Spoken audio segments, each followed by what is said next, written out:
Coba lihat kan, mana ada mualaf pintar? Kan bodoh semua. Kebodohan mereka nampak, lihat kalau mereka boleh bertanya kan. Lihat kemarin debat itu.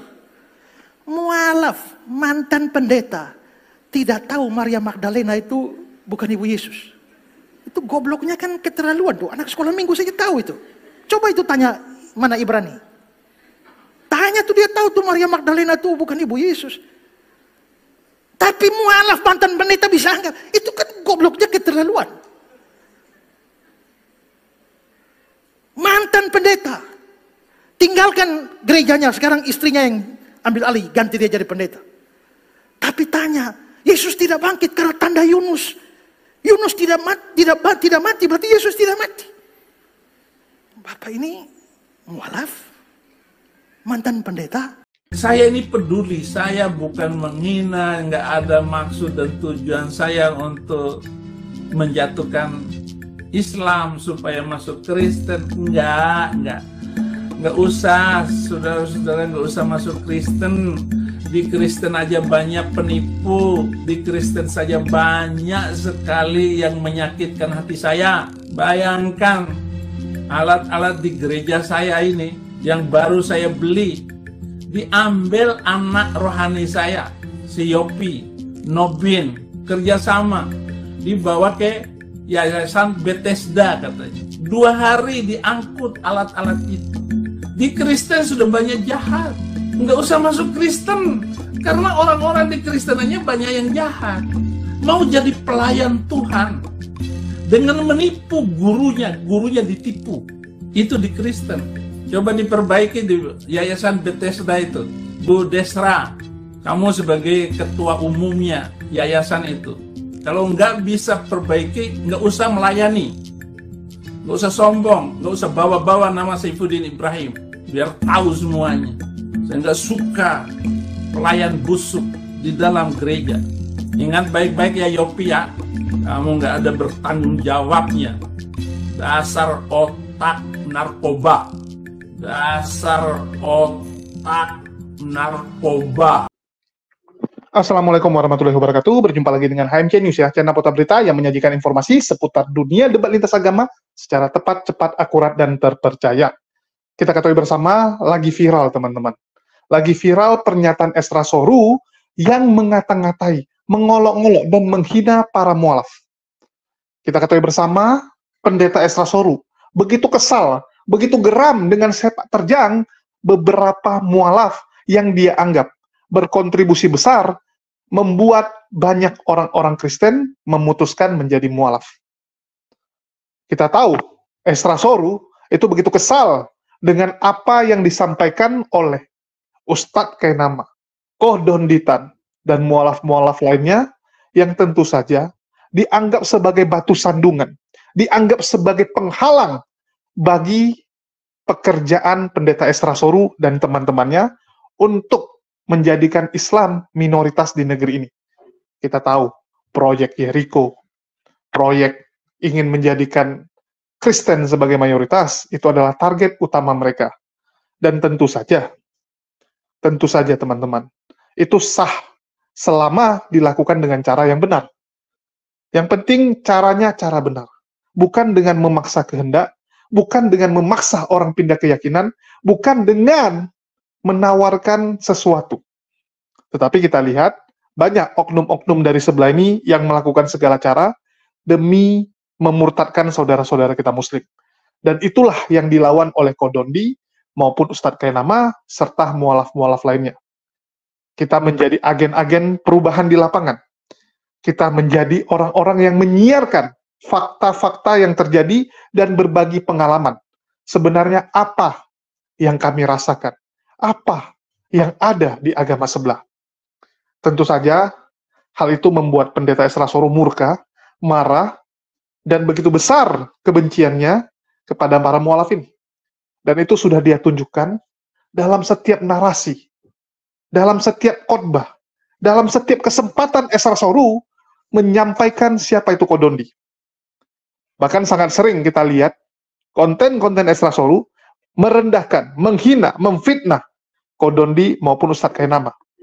Mengatakan mereka berdua orang bodoh lah, tidak ngerti apa-apalah, sok tahu.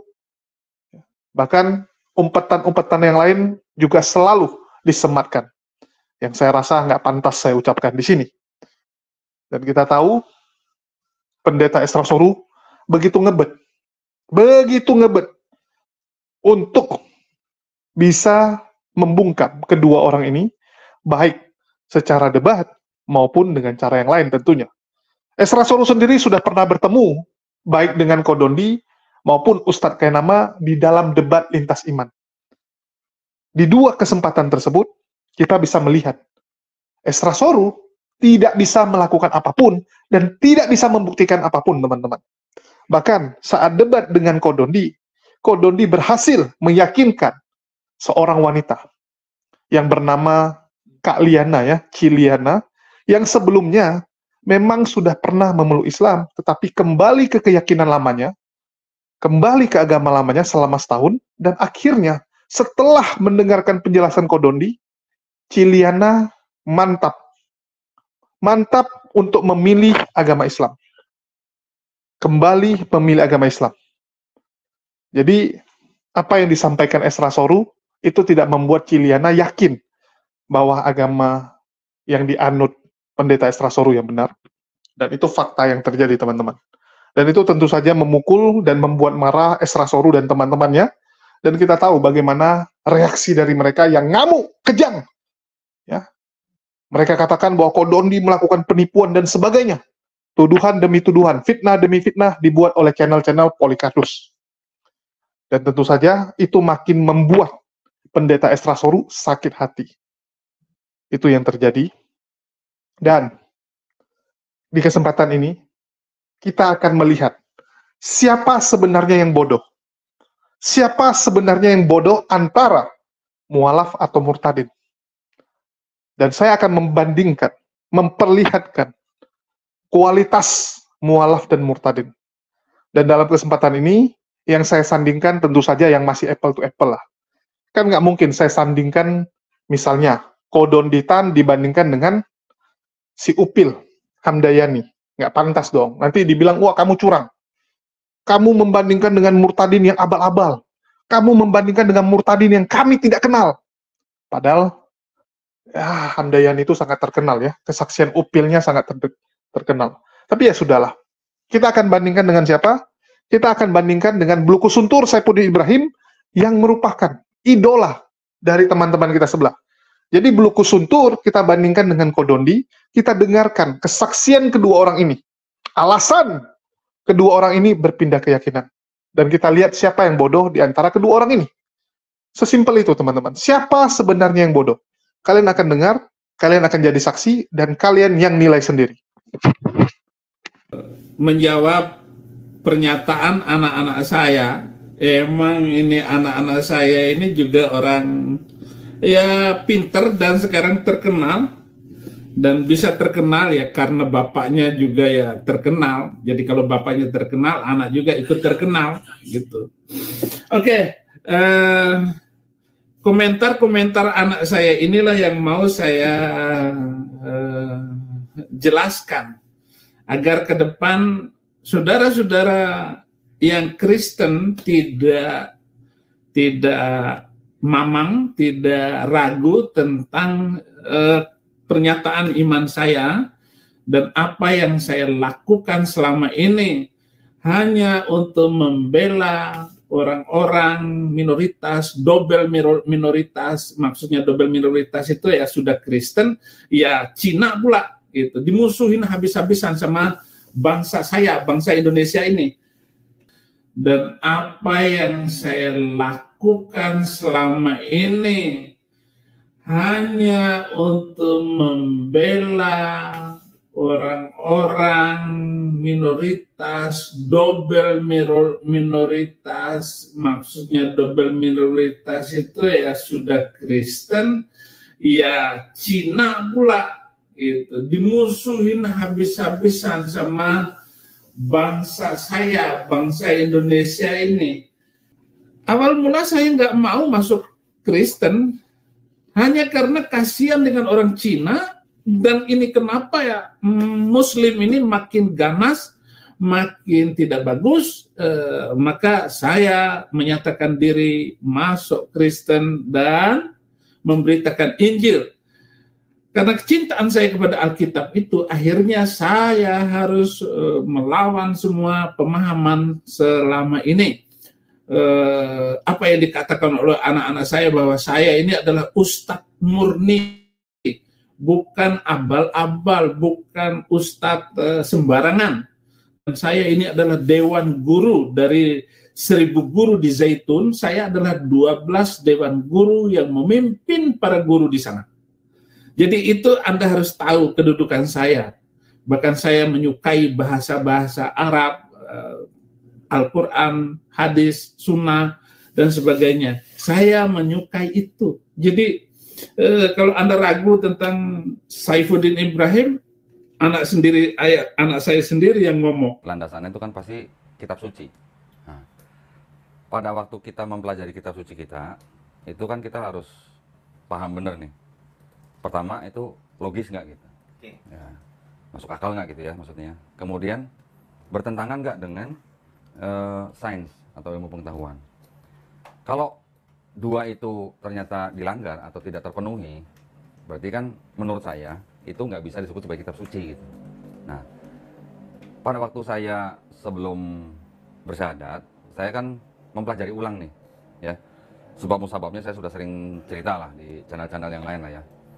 Tapi pada saat waktu saya mempelajari ulang, ternyata kitab yang saya anggap suci pada waktu itu, ternyata buat saya kok ternyata malah hasilnya malah tidak logis gitu. Ya. Tidak 100%, tetapi banyak yang tidak logis.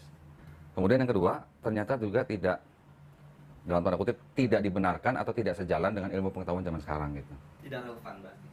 Bukan tidak relevan, maksudnya tidak dibenarkan. Oke. Atau artinya di dalam kitab saya itu pada waktu itu terbukti tidak sesuai atau tidak sejalan dengan ilmu pengetahuan zaman sekarang gitu. Nah, dengan dua itu akhirnya saya menganggap bahwa ini buat saya ini ternyata bukan kitab suci gitu. Akhirnya kan saya mempelajari yang lain. Berapa lama kok? Enggak lama, cuma 7 tahun paling. Masya Allah, 7 Tapi ada yang 7 hari. Ya, teman-teman mualaf yang lain, ada yang mendapatkan hidayah hanya dalam 7 hari. Itu saya ngiri sama mereka. Hanya dalam 7 hari mereka bisa mendapat hidayah. Betul. Menjemput hidayah. Saya butuh 7 tahun. 7 tahun sebelum saya bersyahadat, itu sebenarnya papi saya, ya. Papi saya itu sudah duluan login lah gitu ya. Bahasa rukun ya, login gitu ya. Tapi waktu itu saya melihatnya bukan karena riset, ya karena memang hanya oke, yakin pindah gitu ya. Saya memerlukan waktu banyak lama, 7 tahun itu, ya selain saya mempelajari ulang kitab saya, mempelajari ulang agama saya waktu itu, saya juga mempelajari agama yang lain dong, gitu. Semua, hampir semua lah, yang di Indonesia ya. Nggak yang di seluruh dunia. Nah, juga mempelajari termasuk Islam, gitu. Nah, pada waktu mempelajari Islam itulah saya menemukan masuk akal, kemudian sesuai dengan ilmu pengetahuan. Di situ saya baru bilang, oh ini yang baru bisa disebut sebagai kitab suci. Karena tidak mungkin dikarang oleh manusia. Gitu. Karena manusia kalau mengarang ini dia butuh alat gitu. Sedangkan kita tahu Nabi Muhammad SAW tidak punya alat apa-apa.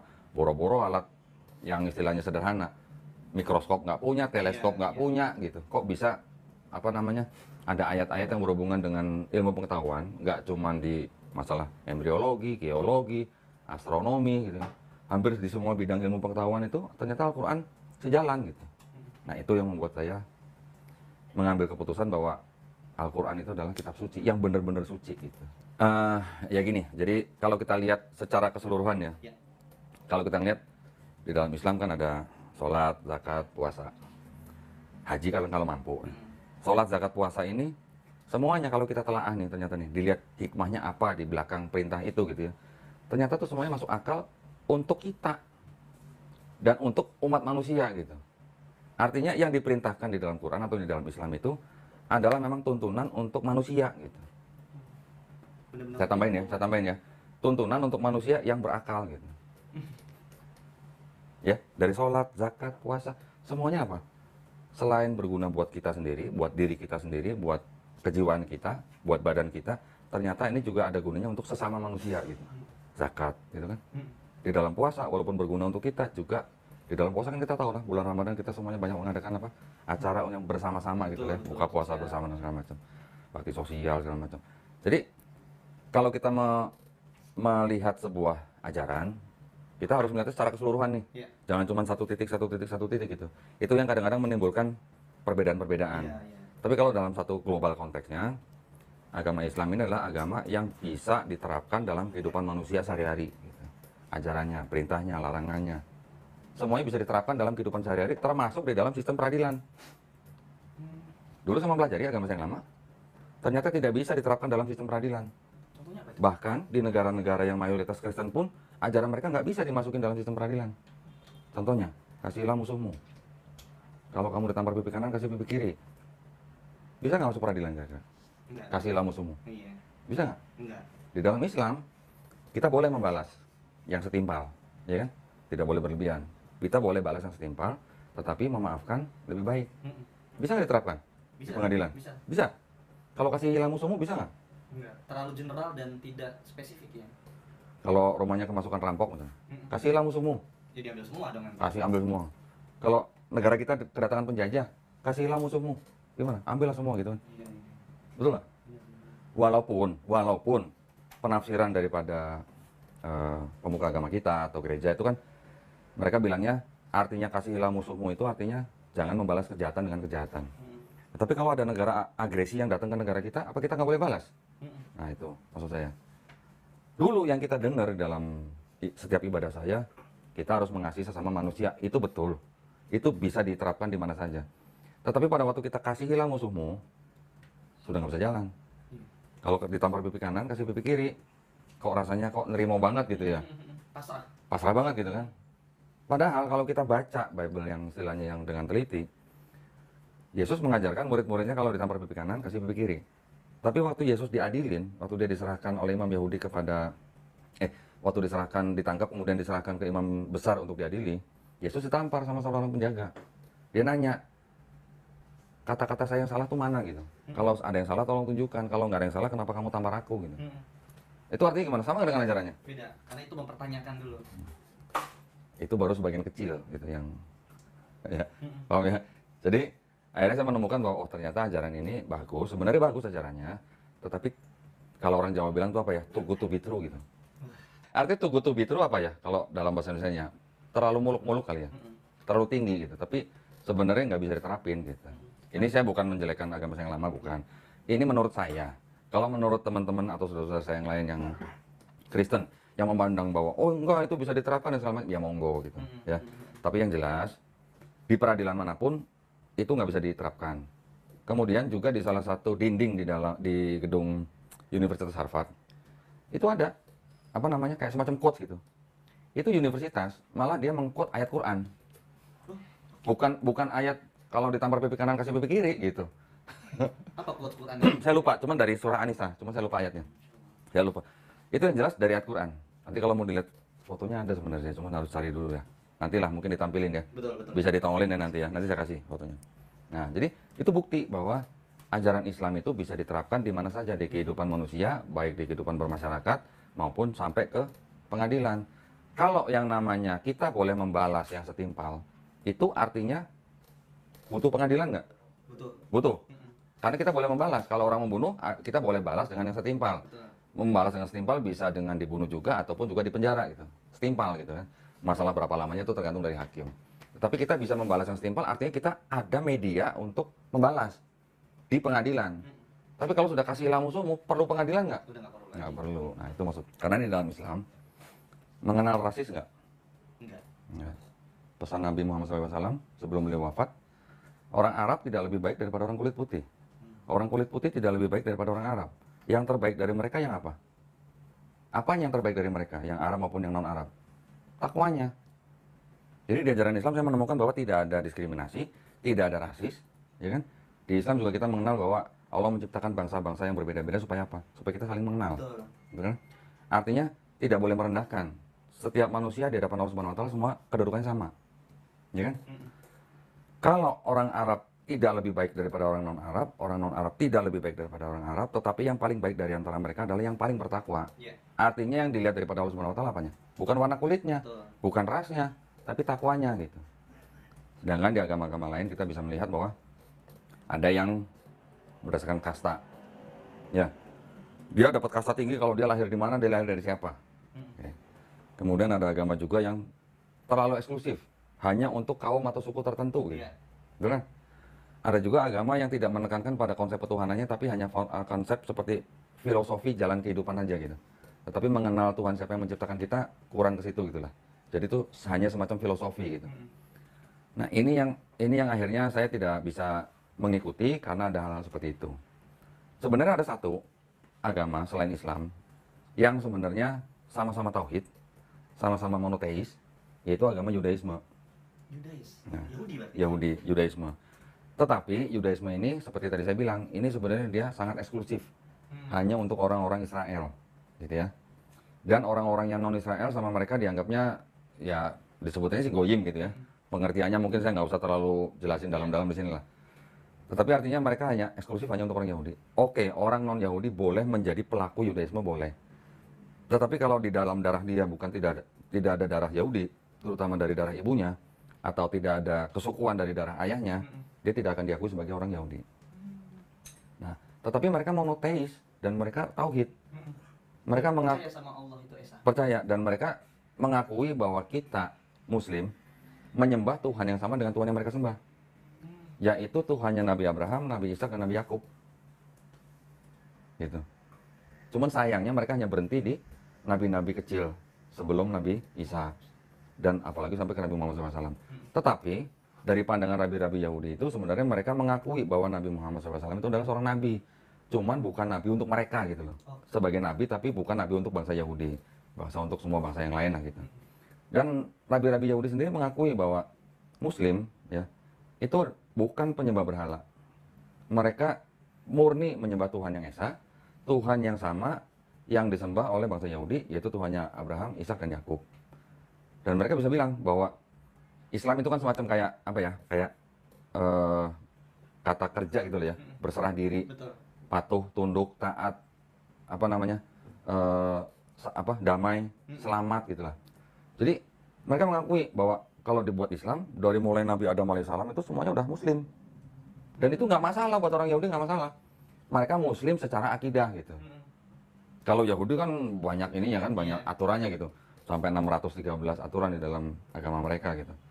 Jadi buat orang-orang Yahudi yang pikirannya istilahnya udah sama-sama kita memandang dari sebuah global konteks, Islam itu adalah ya memang agama dari semua nabi-nabi secara akidah gitu. Iya. Nih gitu. Terus terang saya belajar Islam masih kulitnya doang. Terus terang. Karena ilmu Islam tidak bisa diukur dengan apa ya? Dengan kemampuan orang itu mungkin hanya bisa baca Quran atau hanya mengenal hadis atau hanya mengetahui konteks dalam Quran, tidak bisa dikenal hanya dengan itu gitu.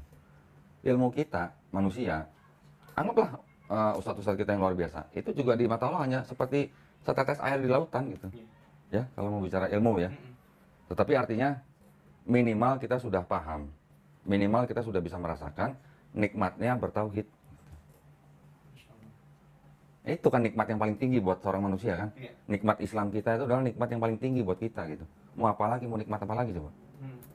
Saya setelah saya mengetahui Islam, setelah saya mengetahui Quran, saya tidak lagi menyebut kitab itu sebagai Alkitab. Karena Al-Quran juga ternyata disebut sebagai Alkitab. Iya. Oke. Jadi untuk kitab-kitab ini yang saya panjang di sini, walaupun tulisannya Alkitab, saya nyebutnya Bible aja. Oke. Bible atau sejauh-jauhnya Holy Bible. Tulisannya kan ada yang Holy Bible. Iya. Buat saya Bible itu oke. Ini adalah kumpulan daripada tulisan orang-orang sebanyak kurang lebih 40 orang di dalam rentang waktu kurang lebih 1.500 tahun. Ya, dari mulai perjanjian lama sampai perjanjian baru. Ditulis oleh kira-kira 40 penulis. Nah, kalau di Islam kita tahunya Quran, oke yang menulis sahabat-sahabat Nabi, oke yang nulis banyak. Berdasarkan apa namanya? Hafiznya ya. Ya, tetapi isinya kan semuanya langsung dari Allah Subhanahu wa taala melalui malaikat Jibril alaihissalam kepada Nabi Muhammad SAW, diteruskan kepada sahabat-sahabatnya untuk dituliskan. Tetapi sebenarnya secara tradisinya Quran itu tidak diturunkan secara tulisan, Iya. tetapi secara oral gitu atau hafalan gitu, Iya. ya kan? Makanya Quran dijanjikan untuk dijaga itu bukan dijaga tulisannya, bukan dijaga mushafnya. Silakan bakar mushaf di seluruh dunia. Silakan musnahkan semua soft copy yang ada di laptop atau di komputer. Silakan semua hancurkan. Dalam waktu dekat, dalam waktu singkat, itu bisa langsung bisa dibentuk lagi, direkonstruksi lagi. Oleh siapa? Oleh hafiz-hafiz Quran. Dan itu tidak ada yang berubah sama sekali. Nah, Masya Allah. tapi coba ini semua yang dibakar. Yang di seluruh dunia dibakar. Soft copy di komputer dibakar. Yang Bible nih. Bisa nggak terbentuk lagi? Nggak bisa. Nggak ada yang hafal Bible, nggak ada. Itu bedanya. Gitu. Makanya kita kan juga mengetahui bahwa di dalam Quran membenarkan ya kitab-kitab yang sudah diturunkan sebelumnya, Taurat, Zabur, Injil. Oke. Tetapi ketiga kitab yang diturunkan ini kan tidak dijanjikan untuk dijaga, hanya kepada Bani Israel Di masa itu aja. dan hanya pada zaman itu. Ya. Nah, sekarang pertanyaan kita adalah, apakah Taurat, Zabur, Injil yang disebutkan di dalam Quran, apakah ini? Alhamdulillahnya gini kan, yang disebutkan Taurat, Zabur, Injil di dalam Quran itu dibenarkan, ya kan? Tetapi kan juga dikoreksi. Dikoreksi itu artinya, oke, itu kan tadi kita setuju ya bahwa Taurat, Zabur, Injil itu adalah wahyu-wahyu yang diturunkan Allah Subhanahu Wa Taala kepada Nabi dan Rasulnya untuk Bani Israel pada zaman itu. Oke. Oke.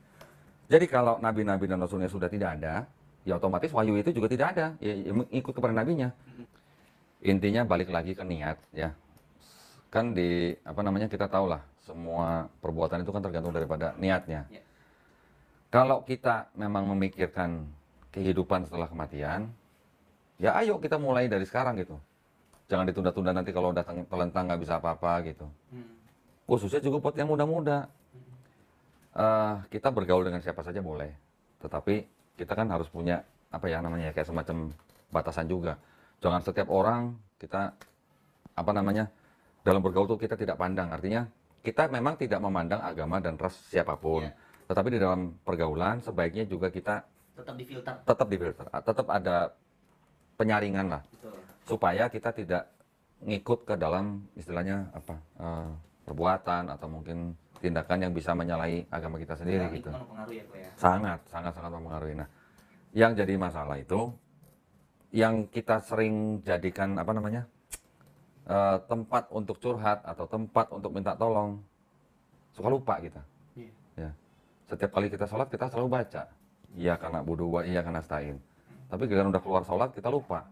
Kita minta tolongnya ke siapa, kita minta tolongnya kemana gitu. Padahal kalau kitanya membersihkan diri kita ya dari segala macam dosa, kitanya bertawakal, artinya kita kan simpel sampai tawakal ya. Kelihatannya simpel memang ya, hanya menjalankan perintah, menjauhi larangan. Kelihatannya simpel tapi memang mungkin menjalankan tidak semua orang merasakan hal yang sama. Tetapi kalau kita selalu berusaha, bertawakal, insya Allah kita hanya perlu minta tolong kepada yang menciptakan kita. Nanti yang menciptakan kita akan menolong kita melalui siapapun, itu udah urusan dia gitu loh. Maksud saya gitu. Jadi buat kita semua yang yang sudah punya nikmat Islam, gini nih harusnya pegang terus nih, pegang dengan keras gitu ya. Ya. Artinya kita harus punya dasar. Kenapa kita harus memegang erat iman Islam kita? Kalian sudah dengar ya? Itulah perbedaannya. Dan menurut kalian siapa yang bodoh? Siapa yang bodoh di antara mereka? Jadi kalau kita bicara Saifuddin ini adalah sosok yang sangat diagungkan oleh orang-orang sebelah. Bahkan setelah dia ditetapkan menjadi DPO internasional, penjahat besar, tetap saja orang-orang sebelah ini memuji, mengagungkan, mengatakan Saifuddin pintar dan sebagainya. Oke, kita gunakan standar kalian, penilaian kalian yang menilai dia pintar. Menurut kalian, setelah mendengar ini, apakah kalian masih merasa Saifuddin adalah orang yang pintar? Saifuddin itu memilih murtad karena perut, teman-teman. Karena kasihan melihat agama Kristen dan melihat ada peluang untuk menjadi pemuka agama, menjadi pemimpin, menjadi orang yang dapat keuntungan setelah memilih sebelah. Dan itu dia sampaikan sendiri, bukan saya. Dia sendiri yang mengatakan dia murtad karena kasihan dengan agama Kristen. Jadi bukan karena iman, bukan karena dia mendapatkan hidayah, bukan karena dia mendapatkan kebenaran. Enggak. Murni hanya untuk nyari duit. Kalau Kodondi, setelah pemikiran, setelah belajar, setelah riset, setelah mencari tahu. Dan itu yang membedakan kita dengan sebelah. Kalau sebelah ini, aduh, nanti kesaksiannya yang dipaksain apa dibilangnya? Saya bertemu sosok goib. Belum lagi, ada juga tuh, yang paling laku punya kesaksian. Saya naik haji 8 kali. Saat saya naik haji, saya ketemu Yesus di Ka'bah. Ya, ketemunya di Ka'bah, teman-teman. Luar biasa. Terus dia menyuruh saya untuk pindah menjadi Kristen. Luar biasa, teman-teman. Luar biasa kesaksiannya ya. Dan sekali lagi, standar dari mana kalian bisa mengatakan bahwa yang kalian lihat itu adalah Tuhan? Bukankah setan bisa menyamar menjadi malaikat terang? Bukankah setan mengelabui orang dengan cara seperti itu? Setan nggak pernah mengelabui orang dengan menampakkan wujud seram, wujud sadis. Itu kalau mau nakuti orang, ya, dengan wujud sadis. Tapi untuk memperdaya, mengelabui, menipu, tentu saja Tuhan akan menjadi sesuatu yang kalian sukai. Kalian suka uang, dia akan kasih kalian uang. Kalian ingin menjadi seseorang, tokoh masyarakat, menjadi pejabat, dia akan kasih kalian jadi pejabat. Yang penting apa? Kalian mengikuti ajaran-ajaran setan. Seperti itu. Jadi kembali, standar apa kalian berani mengatakan itu Tuhan? Kalau kalian sendiri di agama kalian mengimani, setan pun bisa menjadi malaikat terang. Jadi bagi teman-teman, tolong pikirkan. Berbeda dengan para mualaf yang kita lihat kesaksiannya, itu karena berpikir, karena hidayah, karena hatinya tergerak. Dan hatinya pun dia sesuaikan dengan akalnya, apakah logis, apakah bisa diterima dengan akal manusia. Kodondi, ya, terus juga Deddy Corbuzier. Itu belajar semua teman-teman, bahkan saya pun belajar. Saya baca, saya lihat perbedaannya, saya lihat persamaannya, saya cari benang merahnya, saya lihat kenapa bisa ada penyimpangan, ya, kenapa ada perbedaan, dari mana perbedaan ini, apakah benar Yesus mengajarkan seperti itu, kita cari tahu. Dan saya menganjurkan buat teman-teman Kristen, bacalah Alkitab kalian, rajinlah baca Bible. Jangan seperti yang disampaikan oleh Pendeta Henny ya. Pendeta Henny Kristianus mengatakan jangan baca Bible rajin-rajin, nggak ada gunanya, nggak ada perintahnya. Saya nggak tahu apakah ini dalam rangka supaya mereka tidak menemukan kebenaran, supaya mereka tetap percaya dengan pendetanya, dalam hal ini Pendeta Henny, atau ada agenda lain, kita nggak tahu. Tetapi kita menemukan banyak sekali orang tersadarkan setelah rajin membaca Bible. Bacalah dari Kejadian sampai Wahyu. KW ya. KW, Kejadian sampai Wahyu.